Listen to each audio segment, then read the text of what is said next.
안녕하세요. 익명의 도시입니다. 비전공자의 통계 이해하기 6번째 영상입니다. 영상을 시청하시기 전에 구독과 좋아요 부탁드립니다.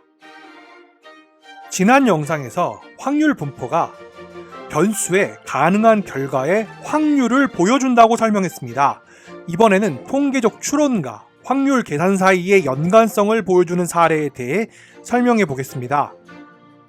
대한민국의 주요 방송사들은 선거 당일 유권자들이 일찍 당선자를 예측할 수 있도록 돕기 위해 표본을 추출해서 결과를 예측합니다.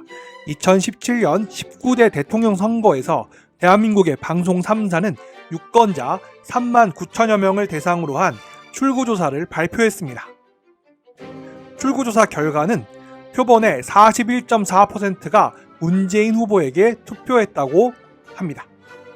이 출구조사의 사례에서 투표의 확률 분포는 무작위로 선택된 유권자가 문재인 후보에게 투표할 확률을 보여줍니다. 이는 문재인 후보에게 투표한 유권자의 비율입니다. 출구조사를 실시해서 얻은 41.4%는 알려지지 않은 모집단의 매개 변수였습니다. 3만 9천 명을 대상으로 한 출구조사를 통해 방송 3사는 문재인 후보가 대통령 선거에서 당선될 것이라고 예측했습니다.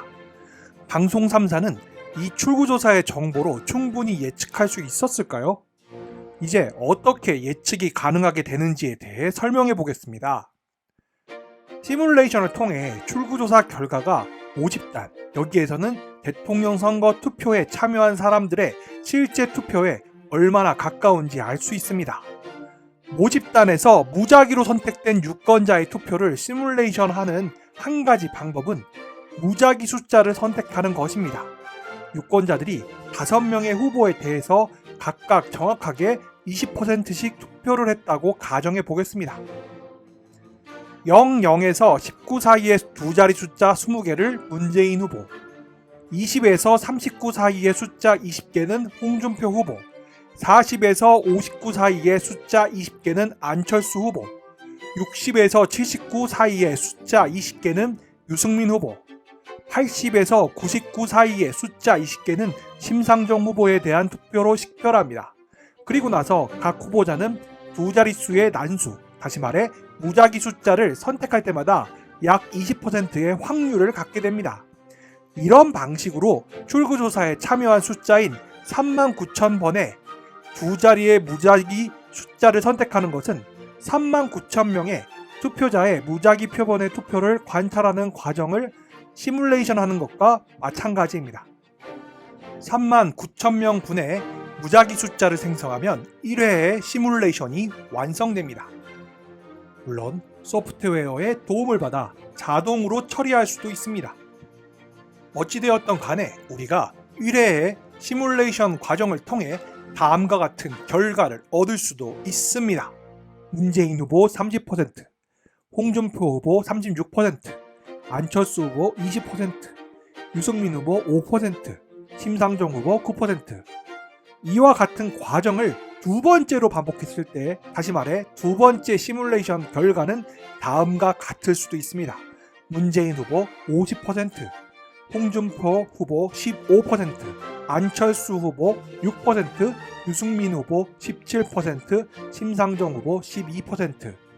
이와 같은 방식으로 이러한 시뮬레이션을 수십 번에서 수백 번 아니면 수천 번을 반복하고 이에 따른 결과를 각 개별 후보의 득표, 시뮬레이션에 대한 확률 분포를 얻을 수 있습니다. 이 대통령 선거 출구조사에서 유권자 선호도가 변수이며 유권자마다 차이가 있습니다. 다시 말해 각 후보별 득표 비율은 변수가 됩니다. 우리가 표본을 얻기 전에는 그 값을 알 수 없으며 그 값은 표본마다 다릅니다. 우리는 크기가 3만 9천인 무작위 표본을 여러 개 얻게 되면 후보별 득표 비율 값에서 예측 가능한 값의 변동이 발생합니다. 앞에서 설명한 것처럼 이러한 변동치를 무작위로 표본을 추출하는 횟수가 증가함에 따라 확률 분포를 얻게 되고, 이렇게 무작위로 표본을 추출해서 얻게 된 분포를 표집 분포라고 합니다. 이 표집 분포는 크기가 n인 단일 표본에 대한 통계량에 가능한 값의 확률도 제공합니다. 각 표본 통계량은 표집 분포를 갖습니다.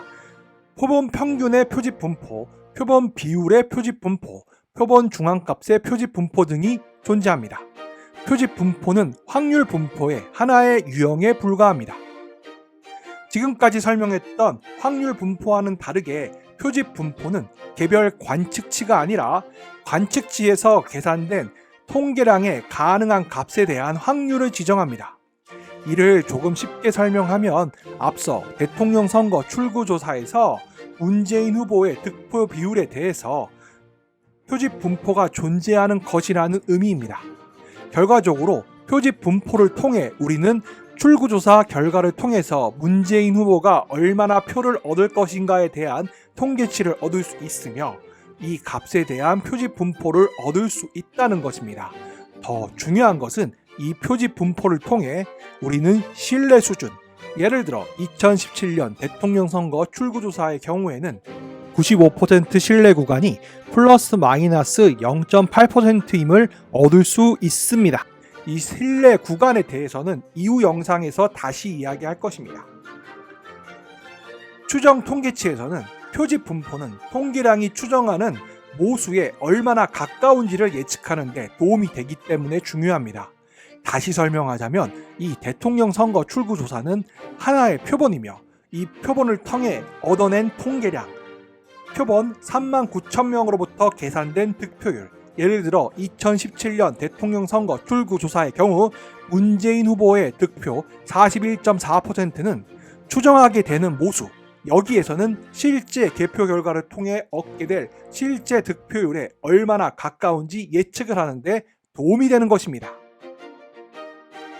조금 전 표본 평균의 표집 분포, 표본 비율의 표집 분포, 표본 중앙값의 표집 분포 등이 존재한다고 설명했는데 여기에서는 표본 평균의 표집 분포에 대해서만 설명하겠습니다.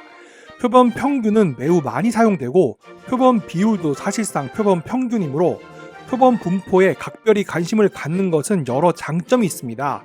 실제로 자료를 분석하고 표본 평균을 계산했을 때 모집단의 평균값을 모르기 때문에 우리는 계산된 표본 평균이 모집단의 평균에 얼마나 가까운지 알 수 없습니다. 앞서 설명된 사례로 다시 설명하자면 대통령 선거 출구조사에서 문재인 후보의 득표율이 41.4%로 계산되었는데 이는 표본 평균이고 우리는 모집단의 평균, 다시 말하면 실제 대통령 선거에서 문재인 후보의 실제 득표율과 얼마나 가까울지는 정확하게 알 수 없습니다. 그래서 우리는 표집 분포의 정보를 사용하여 이 표본 평균이 실제 모집단의 평균과 얼마나 가까운지 예측할 수 있습니다. 여기에서는 표본 평균의 표집 분포에 대한 두 가지 주요 결과에 대해 이야기할 것입니다. 첫째, 표집 분포의 중심과 산포도에 대한 공식.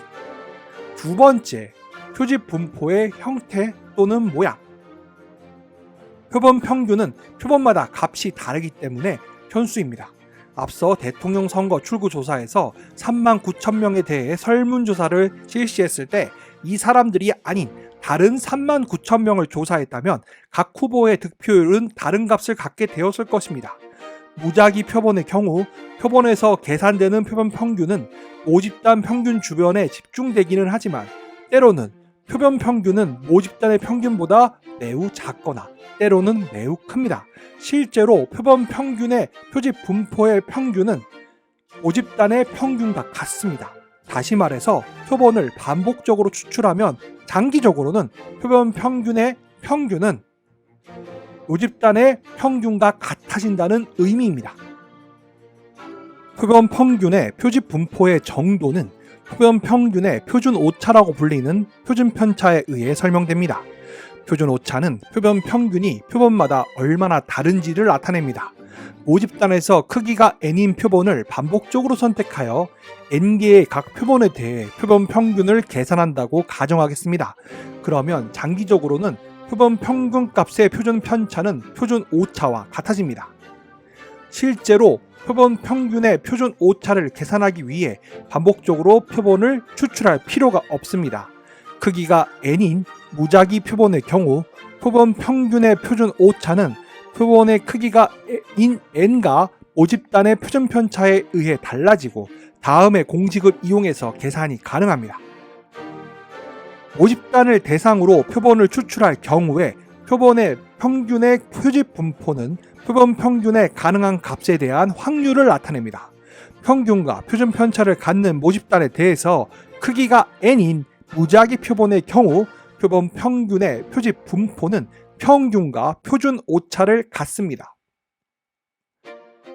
여러분이 표준 오차의 공식을 보면 쉽게 파악할 수 있겠지만 표준 오차는 표본 크기 n이 커질수록 작아집니다. 이는 여러분이 표본을 추출하여 모집단의 통계치를 추정할 때 표본의 크기가 더 커지면 더 정확한 추정치를 얻을 수 있다는 것입니다. 앞서 말한 2017년 대통령 선거 출구 조사에서의 표본의 수가 39,000명이었는데 만약 이 표본의 수가 더 커지면 더 정확한 값을 추정할 수 있다는 것입니다. 이제 마지막으로 중심 극한 정리에 대해 설명하면서 이번 영상을 마치겠습니다. 사실 조금 과장해서 말하자면 오늘 설명한 내용 중에 이 내용이 가장 중요하며 앞에서 설명한 내용은 모르셔도 되지만 이 내용은 반드시 알고 계셔야 합니다. 이는 우리가 통계적인 추론을 하는 근거가 되는 내용이라고도 말할 수 있습니다. 중심 극한 정리는 다음과 같습니다. 표본 크기가 큰 무작위 표집의 경우 표본 평균의 표집 분포는 근사적으로 정규 분포입니다. 이 중심극한 정리의 의미는 무엇일까요? 표집 분포가 종 모양을 갖는다는 것은 모집단 분포의 형태와 관계가 없습니다. 이는 주목할 만한 내용인데 대규모의 무작위 표본에 대해 모집단의 분포가 한쪽으로 치우쳐 있는 경우에도 표본 평균의 표집 분포는 정상적인 종 모양을 갖는다는 점입니다. 모집단의 분포가 매우 불규칙한 상황에서도 어떻게 추론을 할 수 있는지 간단하게 설명해 보겠습니다. 우리가 접하게 되는 많은 변수들이 실제로는 매우 한쪽으로 치우쳐 있거나 아니면 이산 분포를 갖기 때문에 이러한 특성은 매우 도움이 됩니다. 이 그림은 상단에 표시된 모집단 분포의 4가지의 다른 형태에 대한 표본 평균의 표집 분포를 보여줍니다.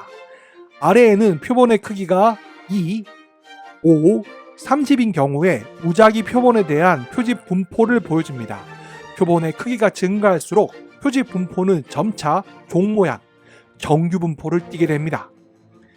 표집 분포가 종 형태를 띠기 위해서는 표본의 크기가 얼마나 되어야 하는지는 모집단의 분포의 외도에 따라 크게 달라집니다. 모집단의 분포가 종 모양이라면 표집 분포는 모든 표본의 크기에 대해서 종 모양을 띱니다. 이 그림의 맨 오른쪽은 이 내용을 보여주고 있고 만약 분포가 한쪽으로 치우쳐져 있다면 더 큰 표본이 필요합니다. 대부분의 경우 표본의 크기가 30이면 충분합니다. 이는 일종의 경험칙으로 따라서 실제로 우리가 접하게 되는 무작위 표집에서 표본 평균의 표집 분포는 거의 항상 종 모양이라는 것입니다. 다시 말해 우리가 앞으로 무작위로 수집한 표본의 크기가 30이 되기만 해도 이 표본으로부터 계산된 표본의 평균의 표집 분포는 정규 분포를 갖는다는 것입니다. 이를 앞에서 언급했던 사례 2017년 대통령 선거 출구 조사의 경우에 표본의 크기가 39,000이 되기 때문에 표본의 평균의 표집 분포는 정규 분포를 띠게 된다는 것입니다. 아직 통계적 추론에 대해 설명하지 않았기 때문에 표집 분포가 정규 분포를 띈다는 것의 의미를 모르실 것이라고 생각합니다. 그러나 어느 이상 크기를 갖는 표본의 표집 분포가 정규 분포를 띈다는 중심 극한 정리는 이후의 영상에서 설명할 통계적 추론에서 매우 중요한 의미를 갖습니다. 이는 이후의 영상에서 다시 설명할 것입니다. 여담으로 2017년 대통령 선거 출구조사와 실제 최종 득표는 어느 정도 차이가 났을까요? 한번 보시죠. 오늘의 영상은 여기까지입니다. 지금까지 시청해 주셔서 감사합니다. 이상 익명의 도시였습니다. 여러분의 구독과 좋아요는 영상 제작에 큰 힘이 됩니다.